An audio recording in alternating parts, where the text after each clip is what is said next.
이제 이어서 두 번째 시간인데요. 자, 이번엔 집사, 디아코노스라고 하는 이 집사에 대해서 여기서 이제 안수 집사를 얘기하는 것입니다. 여러분 아시겠지만 서리 집사는 1년에 한 번씩 당회에서 이렇게 임명을 해서 갱신을 하는 거죠. 근데 우리나라 형편상 서리 집사를 1년마다 갱신을 할 때 넣고 빼고 하는 데는 거의 없어요. 왜냐면 이게 그렇게 빼면 이름 빼면 바로 시험 들리죠. 근데 제가 존경하는 저를 양육했던 목사님은 실제로 1년만에 한 번씩 평가를 해서 뺍니다. 우리 교회도 아 그래요. 빼면은 처음에는 그때는 말이 많았는데 성도들이 이제 그걸 받아들이고, 왜냐면 뺄 때는 이유가 다 있거든요. 그렇죠. 그러면 내가 빠져갔구나 이번에. 그러면 목사님 보시기에 내가 이번 1년 동안은 참 불충했구나 하고 이렇게 자기가 이렇게 하고 다시 하면 되는데, 할 건 안 하면서 일은 빠졌다는 것 때문에 시험 들고 막 그런 게 많죠. 근데 그건 옳지 않은 것 같습니다. 그러나 안수 집사는 달라요. 안수를 받으면 그건 종신되기 때문에, 따라서 안수를 세운다고 할 때는 여러분 신중에 신중을 기하셔야 돼요. 취소할 수가 없어요. 안수는 취소할 수가 없어요. 그러니까 안수 집사는 여러분 진짜로 좀 더 이제 나올 겁니다. 자, 집사, 특히 안수 집사는 사도행전 6장 3장에 보면 7 집사를 세울 때 조건 가운데 보여 성령과 지혜가 충만하여 칭찬받는, 이것이 7 집사를 세우는 기준이었어요. 성령과 지혜가 충만하고 칭찬받는. 네, 그리고 여기 보면 스데반이 순교하면서 그의 얼굴이 천사의 얼굴과 같은, 그러니까 얼굴이 뽀샤시했다는 뜻이 아니라 얼굴에 여러분의 그 모든 이력이 다 드러나야 되죠. 링컨이 대통령 때 자기 보좌관 하나가 아주 유능한 사람을 청거를 했대요. 이 사람 정말 일 잘합니다. 청거를 했는데 딱 면접 보자마자 10초도 안 돼서 가보라고 그랬대요. 그 보좌관이 물어봤대. 왜 이 사람 더 물어보시죠? 그랬더니 링컨 유명한 말을 했대요. 나이 40인가 50에 자기 얼굴에 책임을 져야 된다고. 그러니까 그게 그렇게 안 생겼나 보죠. 천사의 얼굴과 같은 사람 뽑아야 돼요. 그래서 제가 이걸 할 때는 꼭 그랬어요. 임직 전에는 꼭 얼굴 마사지를 그런 농담이고, 천사의 얼굴은 어디서 나오냐? 자기 내면에서 신앙에서 나오는 거예요. 그리고 디모데전서에 보면 집사들의 기준이 나옵니다. 정중하고 일구이연을 하지 않고, 술에 임박이지 않고, 더러운 일을 탐하지 않고, 깨끗한 양심에 믿음의 비밀을 가진 자라 할지니, 이런 것들을 이제 우리가 봐야 되고요. 보면은 이에 이 사람들을 뭐라고요? 먼저 시험해서 보고, 여러 가지 일을 시켜보는 거예요. 그러니까 서리 집사 때 여러 가지 일, 힘든 일, 어려운 일, 황당한 일, 못할 것 같은 일, 막 입이 이만큼 나올 만한 일들을 여러 가지 지켜보고 난 후에 뭐 할 것이 없으면, 책망할 것이 없으면 그때 집사의 직분을 줘라. 이게 안수집사 세우는 기준이에요. 그래서 제가 만약에 목회를 한다면 이렇게 해보고 싶어요. 내가 이 집사님 정말 열심히 하는데 내가 2년 뒤에 당신을 안수집사로 생각을 하고 있을 거니 2년 동안 한번 충성하게 해보십시오. 지켜보겠습니다 하고 하면 되잖아요. 하다 자기가 못 견디면 못하는 거고, 못하는 사람 억지로 끌어다가 할 필요는 없어요. 교회 힘들어요. 얘기했지만 안수는 우리가 주는 것처럼 얘기지만 이건 하나님 앞에서 공인된 거기 때문에 취소할 수가 없어요. 그렇기 때문에 정말 신중하게 하셔야 됩니다. 여자들도 우리 장로교 같으면 권사를 얘기하는 거예요. 여자들도 정숙하고, 역시 여자들은 이 언어가 중요하니까 모함하지 아니하며, 그러니까 뒷담화하지 않고, 비난하지 않고, 불평하지 않고, 이게 말 많은 권사님도 안 됩니다. 절제하면 모든 충성되는. 집사들은 좀 나오죠. 밑에 봐요. 집사의 직분을 잘한 자는 칭찬을 주신다. 왜냐면 교회 모든 행정적이고 손발이 되는 일은 누가 하냐면 집사가 하는 거기 때문에 그래요. 집사의 말뜻은 먼지를 휘날리면서 뛰어다니는 사람이에요. 먼지를 휘날리면서 뛰어다니는 사람이 그 말뜻이에요 자체가. 그러니까 집사의 직분을 잘하는 사람은 아름다운 지위와 그리스도 예수 안에 있는 믿음의 큰 담력을 얻을 수 있다. 얼마나 칭찬합니까? 따라서 이 통상 직원, 목사, 장로, 안수 집사는 임직식과 안수를 거쳐서 세우는 겁니다. 교회에서. 다시 얘기지만 이렇게 세운 것은 우리가 물을 수가 없기 때문에, 스스로 사퇴하지 않는 이상 없기 때문에 신중하게 잘 하셔야 된다는 거. 그래서 이런 직원의 자격은 뭐냐면 첫 번째 소명이죠. 하나님의 자기를 향한 부르심이 있어야 돼요. 여러분은 소명을 다 받고 오셨습니까? 네, 혹시 여기서 소명을 받는 중이십니까? 어쨌든 중이든 받고 오셨던 소명은 한 번 받고 끝나는 것이 아니라 날마다 확인하셔야 돼요. 내가 아침에 눈 떠서 숨을 쉴 때마다 나를 부르신 하나님 되셨다를 확인하시면 됩니다.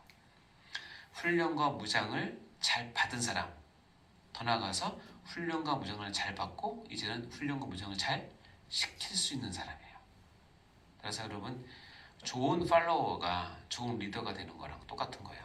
훈련과 무장 받는데 게을리하면 절대로 그 사람을 통해서 훈련과 무장 못 시킵니다. 자기가 안 받아봤기 때문에.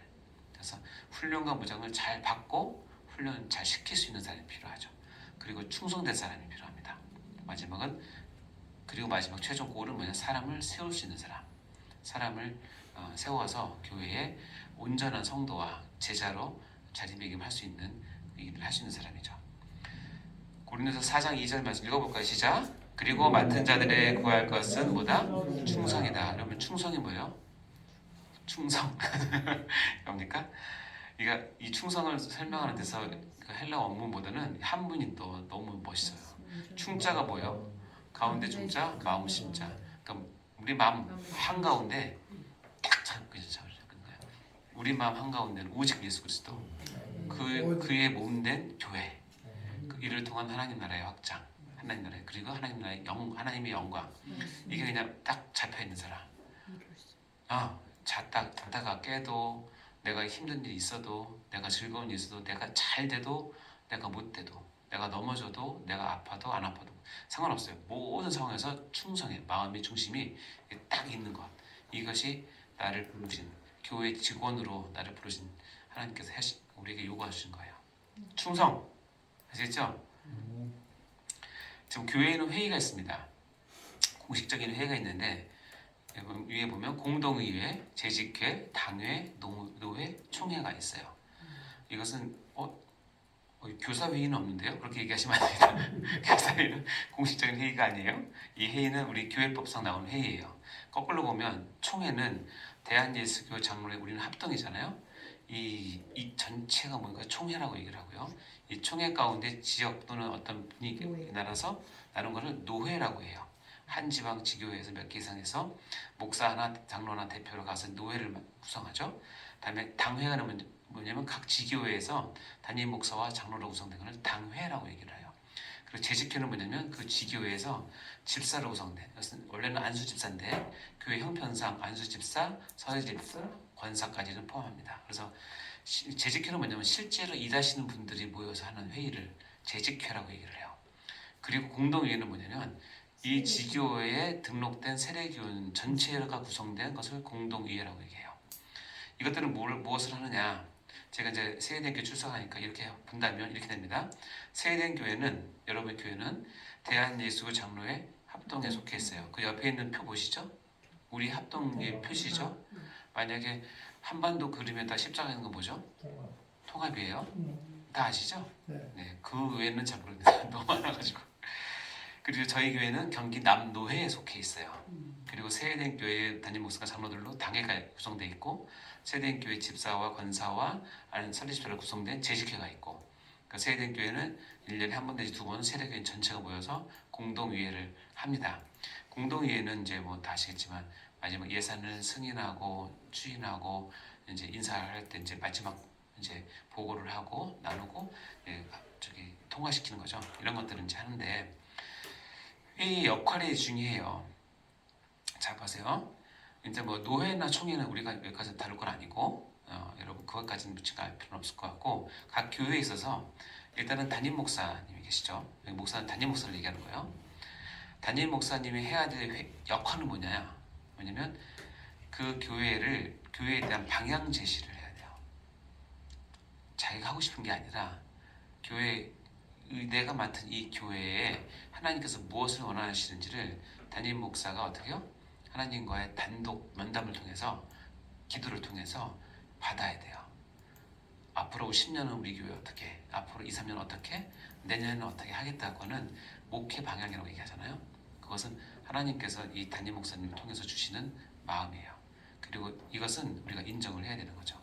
그리고 목사는 담임 목사는 이 방향 제시를 받아서 끌고 갈 때 해야 될 중요한 일은 뭐냐면 따라오는 성도를 온전케 하는 일을 책임져야 돼요. 다시 얘기하면 말씀, 특별히 설교를 책임져야 돼요. 담임 목사가 해야 될 일이에요. 그래서 말씀과 설교가 안 되면 방향만 제시하고 온전케 안 되면 흐지부지 되거나 힘들어합니다.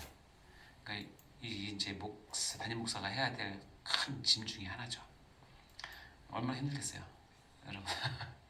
여러분 담임 목사 안 해봐서 모르죠. 저도 안 해봐서 모릅니다.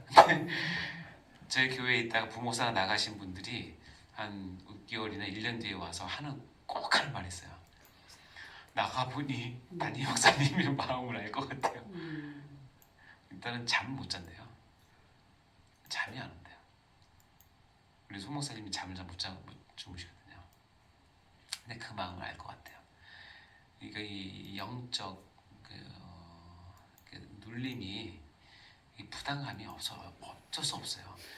여러분 손에 만약에 여러분이 만약에 여러분 반이 한 10명, 20명 있는데 10명, 20명 영혼 하나하나를 여러분이 딱 쥐고 여러분 책임지라고 맡겼다면 그게 쉬워요? 10명 한 사람만 빗겨나고도 얼마나 조마조마 노심초사합니까? 근데 담임 목사님은 300명 아니면 500명, 많은 데는 1000명 이렇게 되는데 그거는 힘듭니다. 담임 목사님의 똥은 개도 안 먹는 데잖아. 너무 썩어서. 자, 목사가 이렇게 하면 당회는 무엇을 하냐? 담임 목사가 방향을 제시하고 말씀에 대한 그런 온전케 하는 어떤 것을 주시면 당회는 뭐냐면 담임 목사님이 그 지시를 받아서 기획을 하는 거예요. 기획. 어떻게 우리 교회 형편을 맞게 이것을 꾸릴까? 그리고 예산 수립을 하는 거예요. 그리고 협력을 하는 기관이에요. 당회는 군림하는 기관이 아니라 협력을 하는데 위로는 목사님을 협력하고 아래 보면은 재직들, 실제적으로 뛰고 있는 집사와 권사들을 도와서 협력해서 조정을 하는 것이 당회예요. 그것이 아름다운 당회예요. 당회가 정권을 휘어잡고 막 거기서 예산권을 휘어잡고 한 장로에 사인 없으면 돈도 안 나가고 이렇게 되시면 곤란해요. 당회는 그렇게 하는 기관이 아니에요. 자, 재직회는 뭐냐? 재직회는 각 교회에서 실행기관이에요.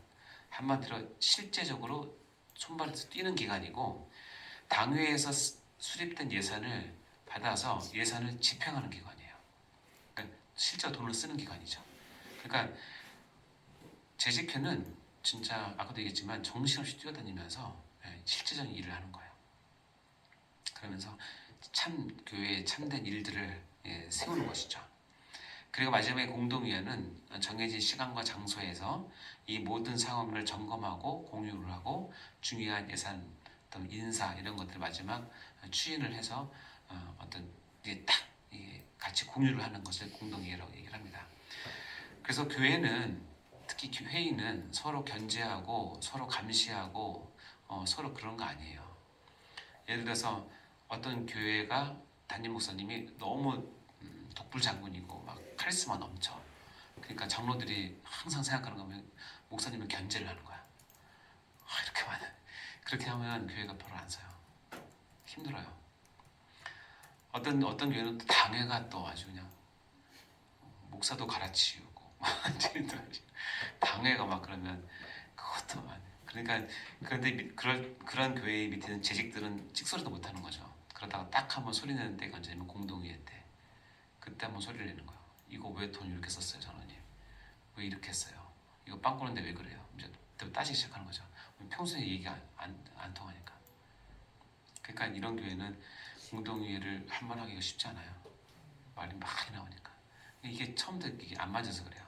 이것은 서로 견제하고 그런 것이 아니라 아까 얘기했지만 서로 협력하고 하나님 나라를 위해서 같이 자기가 맡은 역할이 있거든요. 그 역할을 잘 하시면 됩니다. 이런 얘기들이 실은 하도 끝도 없겠죠. 자, 이제 아시겠죠? 네, 이런 것들이 이제 교회 정치에. 그래서 여러분 교회 정치가 잘 되는 교회, 다시 얘기하면 쉬운 말로 교회의 질서가 잘 잡힌 교회는 반드시 부흥해요. 왜냐면 성도들이 와서 압니다. 이 교회는 정말 이 사랑이 많다는 건 새신자에게 뭘 많이 줬다는 뜻이 아니라 목사와 당회와 지식들의 눈빛이 달라요. 서로 존중하고 세워주고 일하는 것이 달라요. 아, 나도 여기서 일해보고 싶다는 마음이 확 들죠. 그것이 이제 진짜 교회 정치를 잘하는 교회예요. 정치가 흔들리면 밑에 사람 민초들은 죽어납니다. 자, 정치됐죠? 그러면 이 권세, 아이고 참 이상하네. 교회의 권세를 보도록 하겠습니다. 이 정치, 결국 이 정치를 이끌어가려면 뭐가 있어야 되냐면 파워가 있어야 되는데 그걸 권세라고 얘기하는데, 교회의 권세는 누가 힘이 세냐, 누가 목소리 크냐, 누가 돈 많이 냈냐 이것이 아니라 교회 권세는 정해져 있어요. 성경에. 그것을 넘어서면 안 되고 그것을 받고 이끌어 가셔야 돼요. 요한복음 1장 12절 시작. 영접하는 자 곧 그 이름을 믿는 자들에게는 하나님의 자녀가 되는 권세를 주셨으니, 하나님의 자녀가 되는 권세, 이것이 가장 큰 권세인데 영접하는 자 곧 그를 믿는 자들에게 주신 권세입니다. 이 권세를 어떻게 표현하냐면 교회가 권세를 가지고 제대로 역할을 하면 여기 나온 것처럼 소금이 자기 짠맛을 가지고 있는 거랑 똑같아요. 그때는 언제든지 사회에서 쓰임받고 언제든지 환영을 받고 영향력을 미쳐요. 그러나 교회가 권세를 잃고 거기서 권세가 빠진 교회는 뭐가 가냐면 소금이 만일 그 맛을 잃으면 똑같은 거예요. 그럼 어떻게 돼요? 후에는 아무 쓸데없어 밖에 버려져서 사람에게 밟히게 되는 것이 권세를 잃은 교회의 운명이에요. 따라서 권세는 교회에서 반드시 세워야 되는데 내부적으로 우리가 잘하기 위해서 세우는 것도 있지만 뭐냐면 세상적으로 세상과 싸울 때, 마귀와 싸울 때, 세상에서 있을 때 그들이 함부로 하지 못하는 권세가 어디 있냐면 우리 가운데 있기 때문에 그 권세를 세워줘야 된다는 거예요. 이해되시죠? 따라서 교회 권세가 어디서 오는지 알아야 된다는 거예요. 당연히 교회 권세의 원천은 예수 그리스도예요. 이거는 다 인정하실 거예요. 그런데 예수 그리스도께서 본인이 갖고 있는 교회의 그 권세를, 오솔로티를, 파워를 어디다가 누구에게 주냐면 자기의 몸된 교회에 위임을 해요. 예수님은 어쨌든 지금 하나님 보좌 우편에 계시잖아요. 그러니까 교회에 자기 권세를 줘요. 그리고 거기서 끝나는 게 아니라 그 교회에 누구에게 주냐면 핵심 인물인 목회자에게 자기 권세를 위임을 해요. 세 단계예요. 교회의 권세는 예수 그리스도에게서, 그리고 그의 몸된 교회로 왔고 그 몸된 교회 가운데 핵심 인물인 지교회의 목회자에게 권세를 위임해요. 그래서 예수 그리스도에게서 왔다는 건 너무 다 아시겠어요? 왜 예수 그리스도냐? 태초에 말씀이 계시니라는데 이 말씀이 창조주 하나님 예수 그리스도이기 때문에 그렇고요. 그가 태초에 하나님과 함께 계셨고 만물이 그로 말미암아 지은 바 되었고 지은 것이 하나도 그가 없이 된 것이 없기 때문에 모든 권세의 원천은 예수 그리스도입니다. 그리고 실제적으로 마태복음 28장 18절에 예수께서 나와 말씀하여 이르시되 하늘과 땅에 뭐요? 모든 권세를 누구에게 주었대요?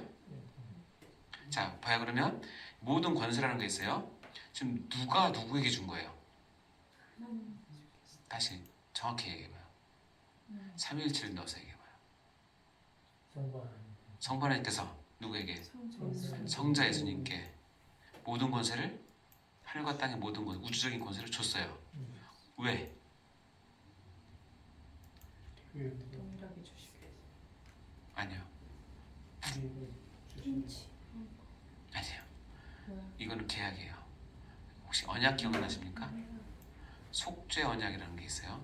우리를 구원을 근거를 잡게 하는 속죄 언약에서 성부 하나님께서 성자 예수님께, 언약은 계약이기 때문에 요구하신 내용이 있어요.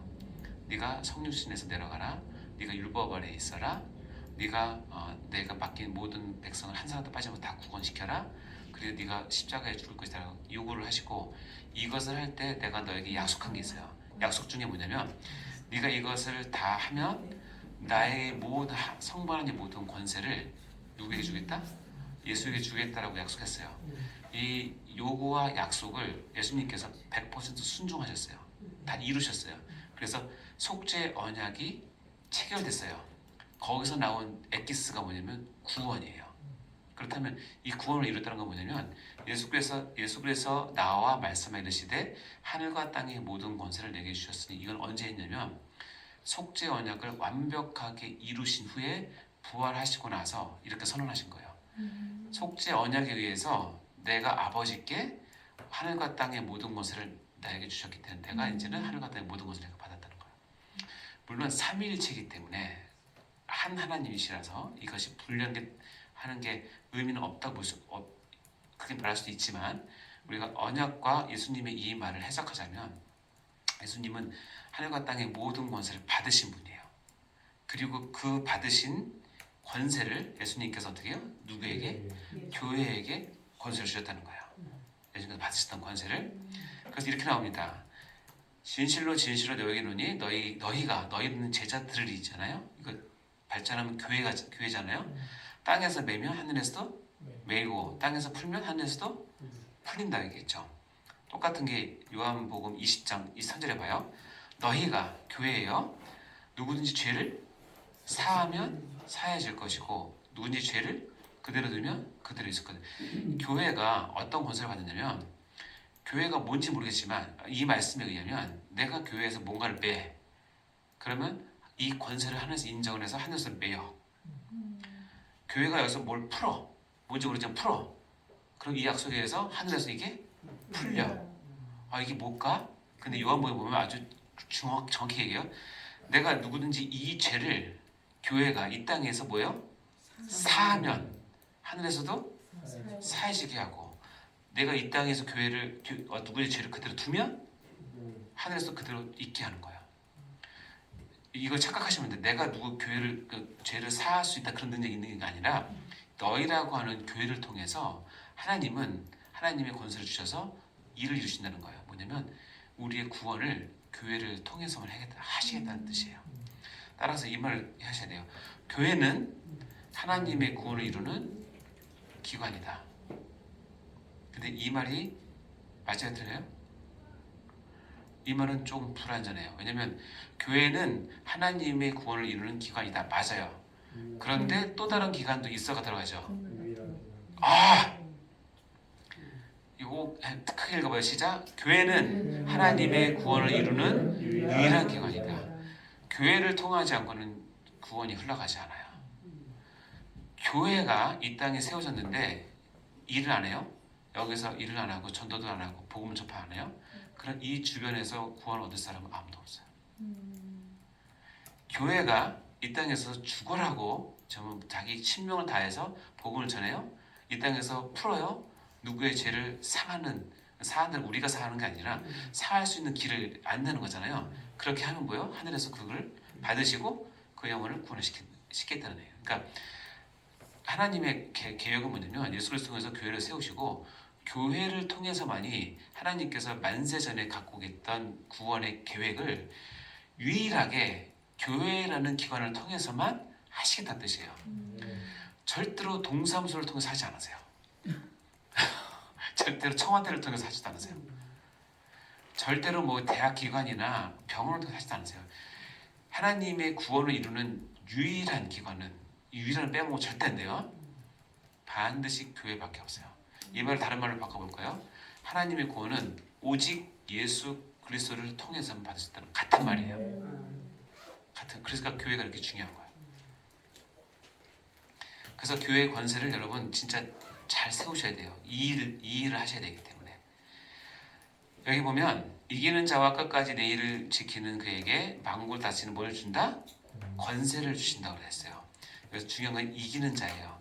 요한계시록 2장 3장에 보면 7교회 이야기 나오는데 7교회 얘기 가운데 동일하게 들어가는 단어가 있는데 이기는 자예요. 이기는 자. 이기는 자에게 하나님께서 뭘 약속하시냐면 만국을 다스리는 권세. 만국을 다스린다고 해서 우리가 뭐 정치적으로 경제적으로 뭐 그게 아니라 만국에 있는 죄들을 몰아내고 하나님 나라를 선포하고 세울 수 있는 그 권세를 주신다는 거예요. 그러면서 그가 철장을 가지고 그것을 다스려서 질그릇 깨트린 것 같이 하리라. 나도 내 아버지께 받은 것이 그것이라는 거예요. 이해되세요? 나도 내 아버지께 받은 게 뭐냐면 이 구원을 하나님의 구원을 백성을 위해서 이 만국을 다스리는 만국의 모든 죄악과 어두움 세력을 물리치고 깨트리는 이 권세를 내가 받았는데 내가 사는 교회도 이기는 교회가 되면 내가 이 권세를 뭐 하겠다? 주겠다라는 얘기예요. 그러니까 너희도 나가서 마음껏 질그를 깨뜨리는 것처럼 세상의 모든 악과 죄악과 다음에 하나님의 백성을 묶고 있는 모든 사슬을 깨쳐서 이겨라는 뜻이에요. 그러면 뭐 한다? 하나님의 구원이 전파되고 하나님 나라가 세워진다는 거예요. 이게 하나님께서 예수님께서 교회에 거는 기대예요.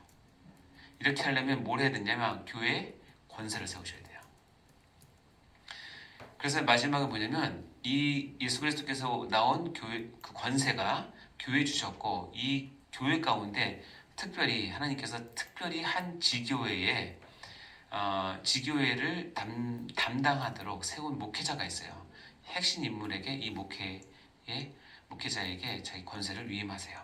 그리고 이 목회자는 그 권세를 가지고 자기 교회를 주님의 권세 아래 다스리고 통치하고 그리고 이 담임 목사님이 어떤 그 권세를 분열을 해요. 예를 들어서 청년부는 우리 전도사님이 맡아서 해주십시오. 그럼 뭐야? 그 권세를 지금 위임한 거예요. 이 권사회는 당신이 권사 회장이 돼서 섬겨주세요. 그러면 그 권세를 지금 위임한 거예요. 그럼 내가 받은 그 권세는 청년부 회장이면 청년부 목회자라면 누구한테 받았냐면 일차적으로 담임 목사님께 그 다음에 누구예요? 교회에게 그 교회 머리 누구예요? 예수 그리스도께 받은 거예요. 순서가 이렇게 되는 거예요. 그래서 베드로가 이런 얘기를 하잖아요. 베드로에게 내가 이 반석 위에 내 교회를 세우리니 음부의 권세가 이기지 못하리라. 내가 천국 열쇠를 내게 준다. 땅에서 매면 매일 것이고 땅에서 풀면 풀리라고 했던 이 패턴이 아까 얘기한 그거를 얘기하는 거예요. 그런 이 베드로 한 사람이 아니라 중요한 건 천국 열쇠예요. 천국 열쇠를 볼까요, 여러분? 천국 열쇠를 권세를 받은 자들에게 천국 열쇠를 준대요. 도대체 몇 돈일까요? 요즘 그값도 비싼데 기왕이면 좀 많이 주시지. 천국 열쇠에 대한 해석은 너무 많은데 그냥 제 마음에 가장 와닿는 해석은 이거예요. 십자가의 도가 천국 열쇠예요. 십자가의 도가 멸망하는 자에게는 미련한 것이요 구원받은 우리에게는 하나님의 능력이 되는데 번역의 도가 뭐예요? 사람들이 우리를 보고 아유 참 바보같이 산다. 너 그렇게 어렵게 번 돈 그렇게 헌금 내면 어떻게 사냐? 너 피곤하지도 않냐? 일요일은 좀 쉬어야지. 일요일에 더 바쁘다 너. 그런 얘기 많이 듣습니까? 야, 너 미련하게 그렇지만 네 노후를 생각해야지. 그렇게 하면 안 된다. 근데 십자가의 도는 뭐냐면 망하는 것 같은데 흥하고 약한 것 같은데 강하고 아주 무명한 자 같은데 아주 유명한 자가 되는 거고 아주 역설이에요. 죽어야만 살아는 게 십자가의 도예요. 이 십자가가 도에는 구원받은 우리가 하나님의 능력인데 이 십자가 도를 붙잡는 게 뭐냐면 아까 천국 열쇠예요. 그렇게 해야 뭐냐면 천국 열쇠를 가지고 우리가 하늘 문을 열고 교회 문을 열고 하나님 섬길 수 있어요. 자, 그럼 핵심 인물인 목회자에게 주신 게 있는데 혹시 시간이 됐을까요? 한 2, 3분 2, 3분 남았어요. 네, 끊고 세 번째부터 다시 하겠습니다.